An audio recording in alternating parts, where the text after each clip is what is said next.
Bien, continuando con las conferencias que tenemos en el curso de farmacología, hoy día vamos a tocar el tema de parámetros que modifican el efecto de los medicamentos.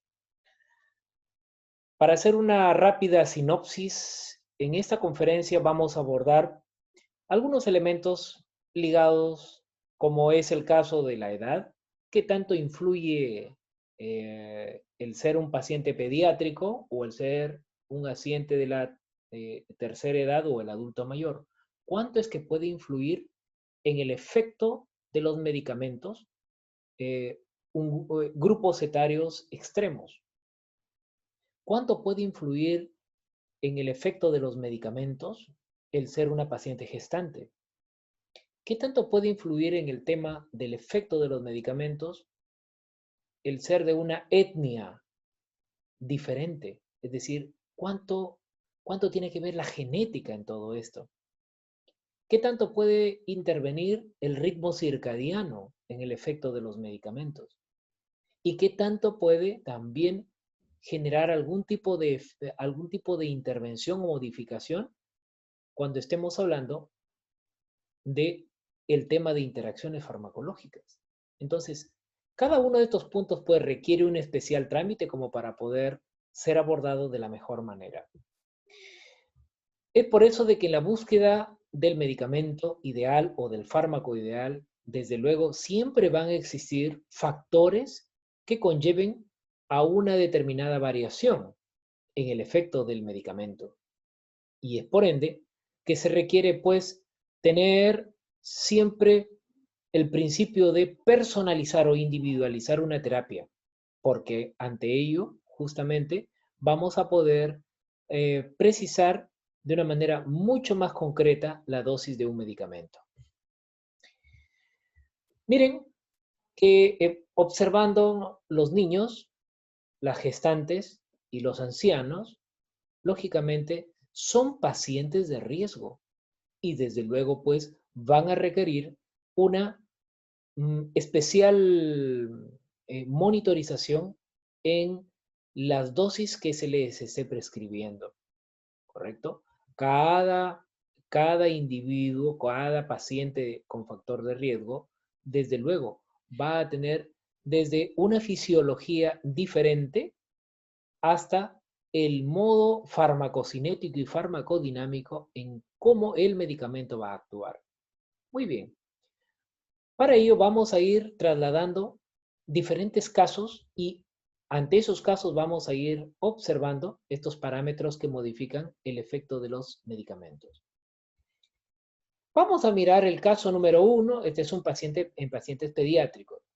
Se presenta a continuación el caso de un neonato prematuro, 34 semanas de gestación, con 20 días de haber nacido por operación cesárea, con un peso de 2.250 kilos, a raíz de un cuadro diarreico agudo, en este caso de 4 a 6 cámaras semilíquidas en un día, fue llevado por sus padres a una clínica local, en donde se le indicó la loperamida. Esta loperamida es un fármaco antidiarreico. 5 gotas cada 8 horas. Después de 2 días, notaron pobre capacidad de succión, falta de respuesta a estímulos y somnolencia progresiva. Por esta sintomatología es traído a consulta. Muy bien, primero precisamos que el paciente es un neonato, ¿sí? Con 20 días de haber nacido, ¿sí? Con un peso de 2,250 kilos. Y eso es lógico, ¿no? Estamos hablando de un paciente neonato prematuro de 34 semanas de gestación. Se observa diarrea, 4 o 6 cámaras semilíquidas está ya estableciendo un cuadro diarreico, a lo cual dice, sus padres, dice, el cual es llevado por sus padres a una clínica local en donde se le administra la loperamida. 5 gotas cada 8 horas. La loperamida, en primer lugar, es un fármaco que actúa, ¿sí? A nivel intestinal. Lo que va a hacer la loperamida es, en la diarrea, como el peristaltismo está aumentado, la loperamida bloquea el peristaltismo, inhibe el peristaltismo.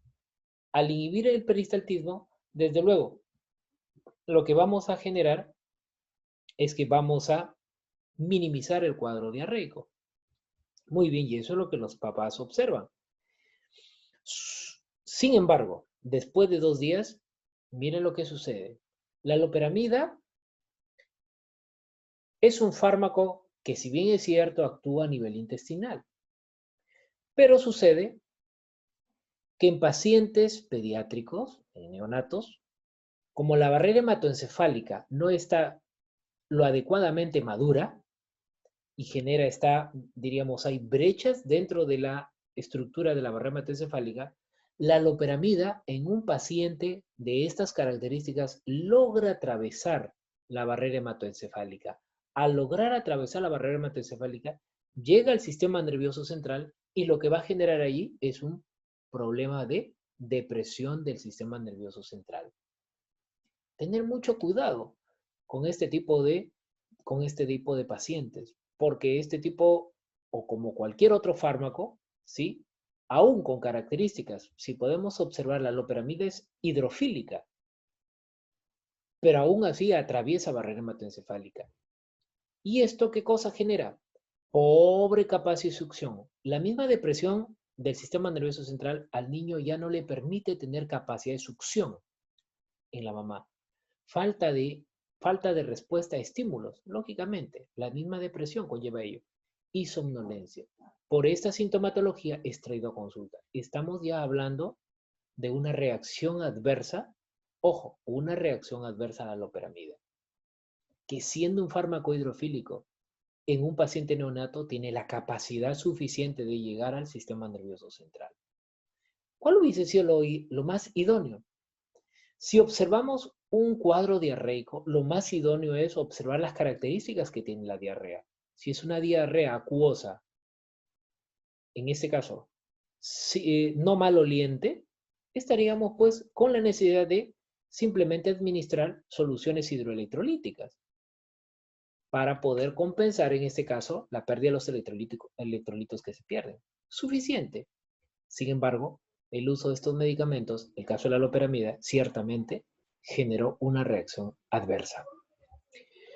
Muy bien, este GB es un niño de 1 año, 3 meses de edad. Presenta malestar general con irritabilidad, rinorrea, fíjense, temperatura de 38 grados centígrados, es decir, ya está con su fiebrecita, hay cefalea. Se le administra el paracetamol 10 miligramos por kilo 3 veces al día. Muy bien, este es un fármaco antipirético y está, diríamos, de acuerdo a las características que tiene el pequeño, probablemente pues esté pasando por un problema de resfriado que poco a poco pues este virus ha ido, en este caso, generando fiebre, ¿sí? Como tal, y el paracetamol se le está administrando como antipirético. Luego de 2 días manifiesta anorexia, así como tinte histérico en escleras y manos. ¿Qué pasó? ¿Qué sucedió en este pequeño? El paracetamol, la prescripción de 10 miligramos por kilogramo de peso corporal, está bien, ajustada a su peso. Y eso justamente en los problemas virales, este tipo de episodios debuta muchas veces con fiebre. Entonces, el niño, luego de 2 días de administrado, se le nota con anorexia. No quiere comer. Y además tinte histérico en escleras, ojo, a nivel ocular y en manos. Recuerden bien, antecedente de desnutrición moderada. Los niños con desnutrición moderada tienen una capacidad, escuchen bien, antioxidante ciertamente disminuida. ¿Qué tiene que ver la capacidad antioxidante enzimática? Al estar disminuida por la desnutrición moderada, el paracetamol, al llegar al hígado, lo que normalmente se realiza, ojo, a nivel de fase 2, es decir, por la fase 2 del metabolismo que tiene el hígado, es que glutatión ayuda para poder facilitar la eliminación del paracetamol.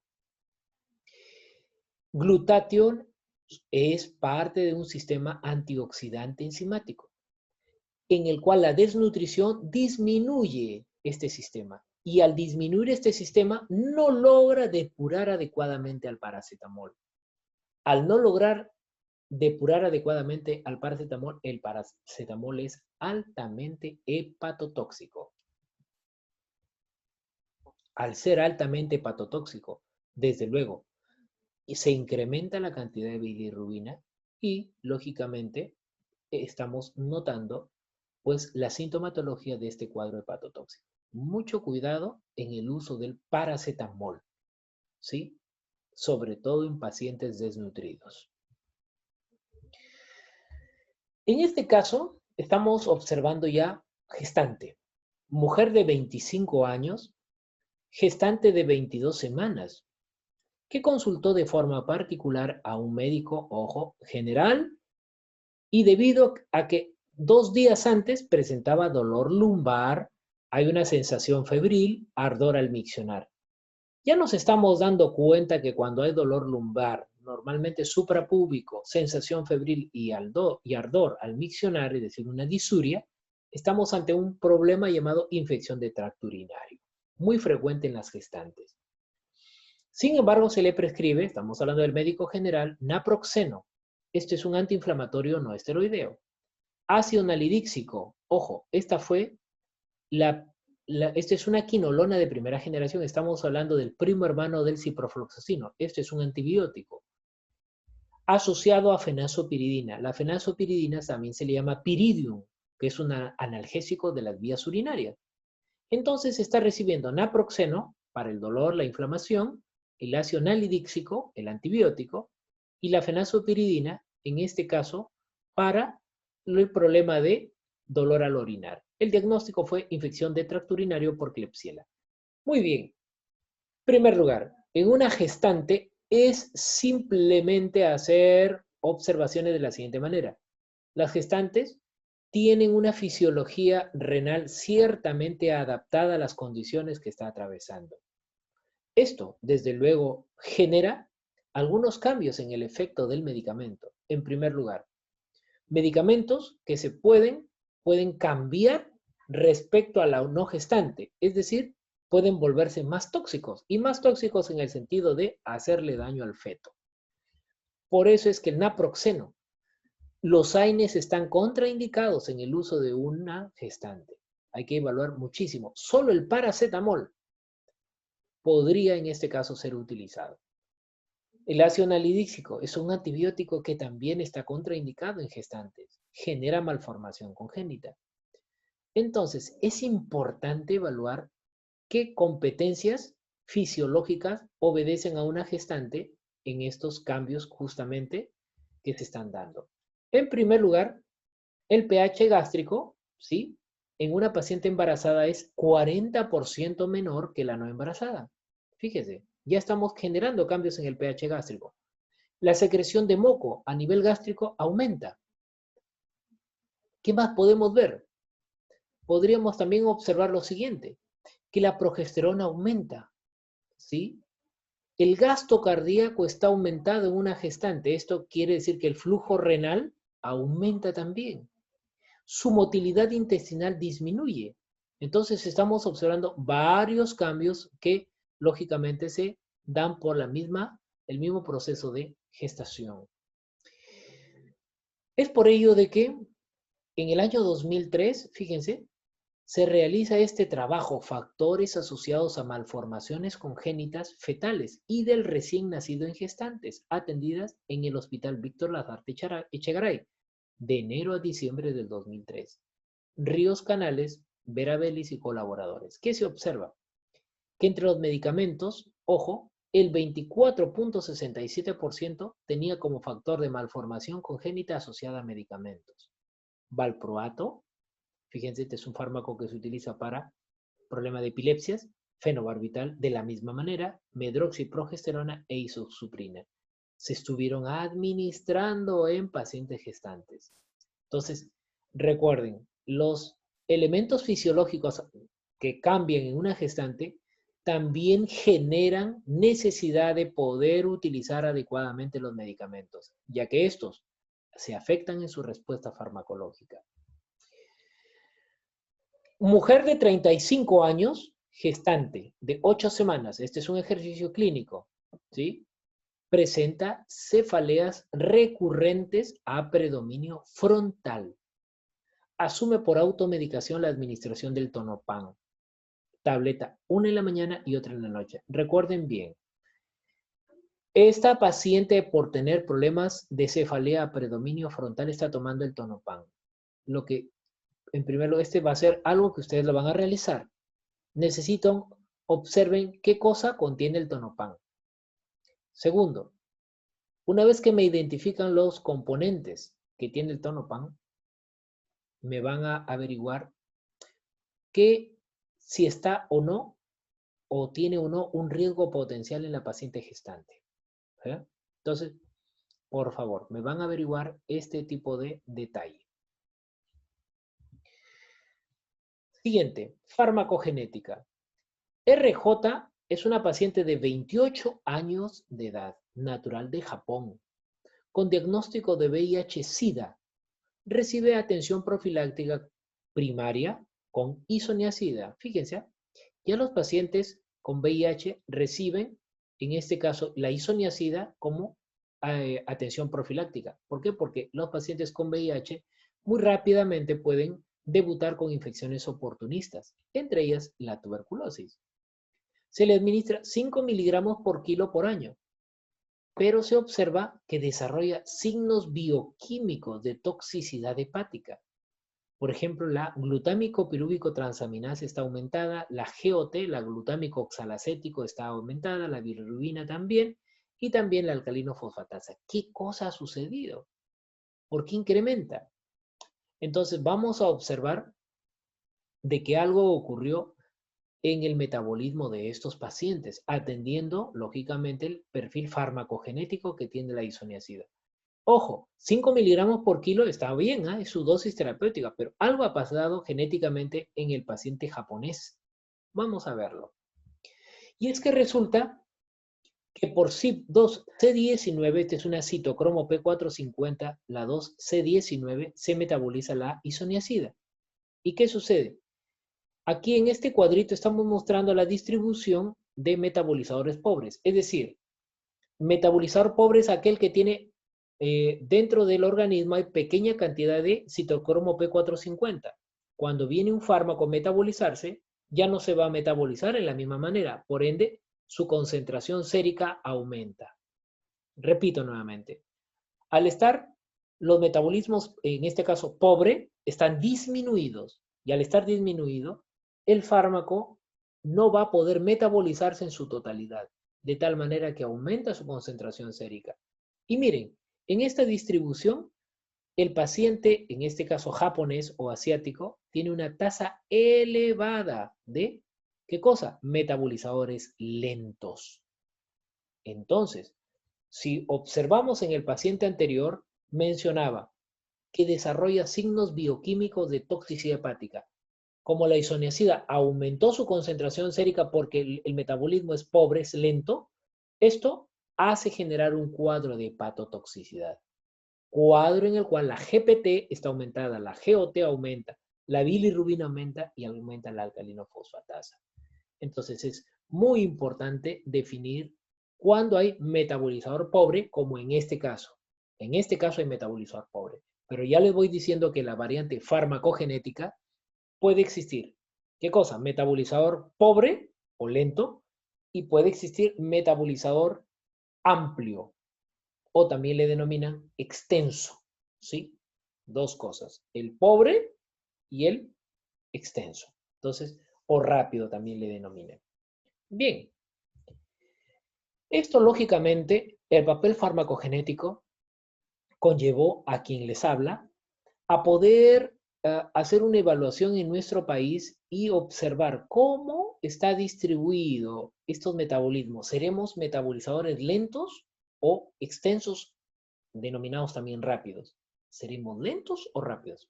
Entonces, en este estudio que estamos haciendo a nivel del país, Se ha prorrateado, por ejemplo, en gente de Uros. Aquí estamos hablando a nivel de Puno, gente de Apurima, gente de Lima, gente de Iquitos, gente de Amazonas, gente de Lambayeque. Entonces, se está tamizando en todo el país para poder identificar exactamente qué cosa.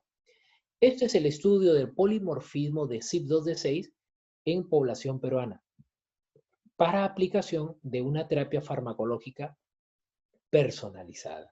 Esa es la idea, de que sabiendo si son pacientes metabolizadores lentos o rápidos, voy a poder tener en cuenta que en este caso nuestro paciente, que está tomando determinados medicamentos que se metabolizan, en este caso por CYP2D6, se pueda corregir la prescripción médica. Esto lógicamente fue presentado como parte de una tesis doctoral que se viene trabajando, ¿sí? Presentado por Ángel Tito Alvarado Yarasca y lógicamente ya estamos por culminar. Esto tiene una metodología adecuada. Normalmente al paciente a través de un hisopado bucal se le extrae, en este caso, el ADN. Hay una extracción propiamente dicha por una metodología. Hay todo un tándem, como se dice, un screening químico que finalmente termina en este caso en la resuspensión del ADN, la amplificación por PCR, en este caso la visualización en electroforesis y la observación del grado de pureza. Esto desde luego pues se realiza en la Universidad de Chile, quien es nuestro colaborador que por alianza estratégica pues nos ayuda a generar toda esta amplificación por PCR, electroforesis y secuenciamiento del mismo. Esto, desde luego, nos conllevó a que en este año, lógicamente, casi nos coge la pandemia por allá en Santiago de Chile, estemos justamente en la Facultad de Medicina de esta universidad prestigiosa en Latinoamérica y estar justamente en el laboratorio de carcinogénesis química y farmacogenética. Entonces, el andar justamente por este tipo de país, con este tipo de escenario, lógicamente enriquece muchísimo para poder hacer un estudio mucho más minucioso de la farmacogenética y sobre todo de determinados citocromo P450. Para esto, lógicamente, ellos tienen pues todo un alcance necesario como termocicladores, sistemas de PCR real time y lógicamente con cabinas de zona limpia con filtros denominados filtros EPA, que lógicamente facilitan muchísimo la investigación en farmacogenética. Aquí estamos en este caso observando los primers, los reactivos que van a servir pues justamente los kits enzimáticos que van a servir justamente para la valoración si hay o no metabolizador lento o rápido de determinada citocromo P450. Cabina de flujo laminar, estamos justamente haciendo la investigación de determinada citocromo P450, equipos como el nanodrop, el espectrofotómetro, en este caso V de 230 a 280 nanómetros. Este equipo es interesantísimo porque se requieren pequeñas cantidades de microgotas para poder evaluar y determinar la farmacogenética, en este caso, de un medicamento. Ahí estamos justamente utilizando una pequeña gotita para poder evaluar si son determinados citocromo P450 metabolizadores rápidos o lentos. En este caso, la CYP2D6. Aquí justamente con nuestros estudiantes chilenos del programa de doctorado, en el cual pues estamos visualizando justamente los resultados de estas citocromo P450. Y en el caso especial de la CYP2D6, lo hemos llevado a este primer Congreso Latinoamericano de Farmacogenómica y Medicina Personalizada en Chile, en Viña del Mar, en el cual, fíjense, los autores Ángel Alvarado, Yoho Kim, Daniel Ore Chávez, Alberto Salazar Granada y mi persona, se concluyó que ahí dice, se detectó la presencia de polimorfismos nuevos, de alelos y genotipos metabolizadores lentos y genotipos desconocidos. Muy importante, metabolizadores lentos. Estamos hablando que CYP2D6 en nuestra población, en diferentes grupos raciales, CYP2D6 está demostrando ser metabolizador lento.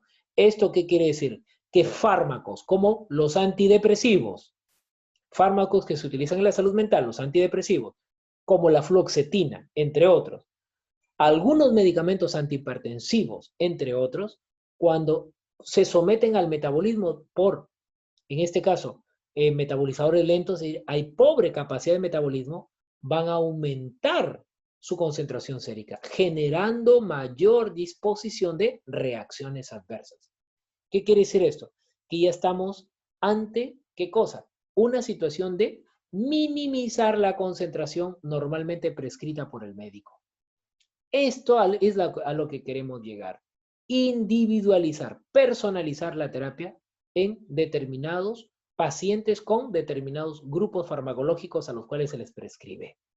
Y acá hay mucho fármaco utilizado en salud mental. Ojo, estamos viviendo la etapa de COVID y en este momento la salud mental ciertamente se ha resquebrajado y muchos están tomando fármacos justamente para poder lograr un basal adecuado. Y es en estos que se requiere pues una dosificación muy importante, muy precisa. Es por eso de que en los diferentes grupos raciales, desde luego, hay que tener mucho cuidado, ¿sí? Al momento de hacer el estudio de los citocromo P450. MJ, acá vamos a ver el compromiso de las interacciones medicamentosas. MJ es una enfermera de 23 años en el cuidado de un niño con cuadro de meningitis meningocócica. El control hospitalario recomienda la administración de rifampicina.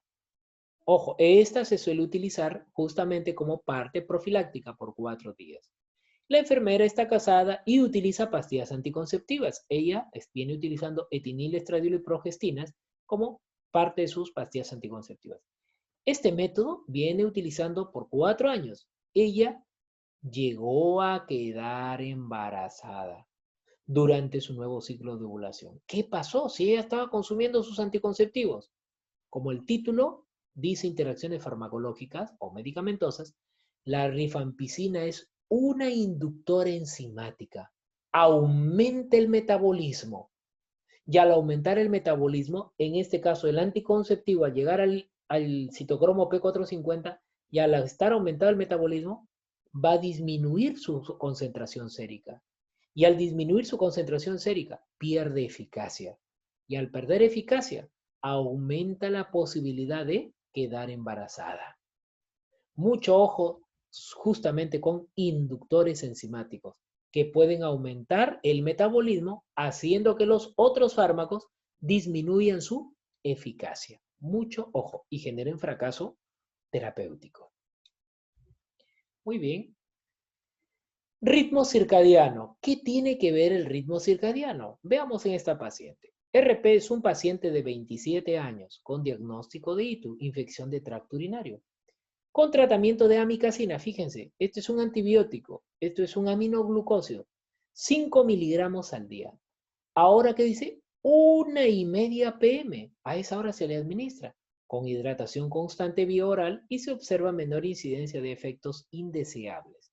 Normalmente la amicacina genera un efecto indeseable que es nefrotoxicidad, pero a la 1:30 se ve pues que hay menor incidencia. ¿Eso a qué se debe? Vamos a verlo. Siempre los manuscritos, es decir, investigaciones nos van a llevar justamente a poder resolver esa incógnita. Dice aquí, nefrotoxicidad de aminoglucósidos, modelo, simulación y control. Al final dice, the lowest level, el menor nivel de nefrotoxicidad, lógicamente está vista por los aminoglucósidos, fue observado dice, cuando los aminoglucósidos fueron administrados, ojo, a la 1:30 p.m. ¿Qué podemos observar? Que se disminuye el poder, en este caso, la parte nefrotóxica. Aún tomando también situaciones como una buena hidratación, se lograría minimizar. Tener siempre adecuado que hay un ritmo circadiano, en este caso para los aminoglucósidos. Fíjense, por ejemplo, los corticoides. Si es una tableta al día, como es el caso de la prednisona, se suele administrar, en este caso, en horario vespertino, entre 3 y 5 de la tarde. ¿Por qué? Porque el colesterol simplemente, ¿qué cosa? Aumenta su concentración en la mañana. 8 de la mañana está aumentando. ¿Han escuchado ustedes hablar de los antiparasitarios? ¿Sí? Se utilizan en las noches. el albendazol, que se utiliza muchas veces para el tema de parásitos, oxiuros, entre otros, se utiliza justo en el momento en el cual sale el gusanito. Y estamos hablando que justamente en las noches suele salir, ¿sí? Entonces, es muy importante precisar el momento por intervalo de dosis que sea el más adecuado en un paciente, porque muchos de los fármacos tienen un ritmo circadiano. Muchísimas gracias por la atención brindada.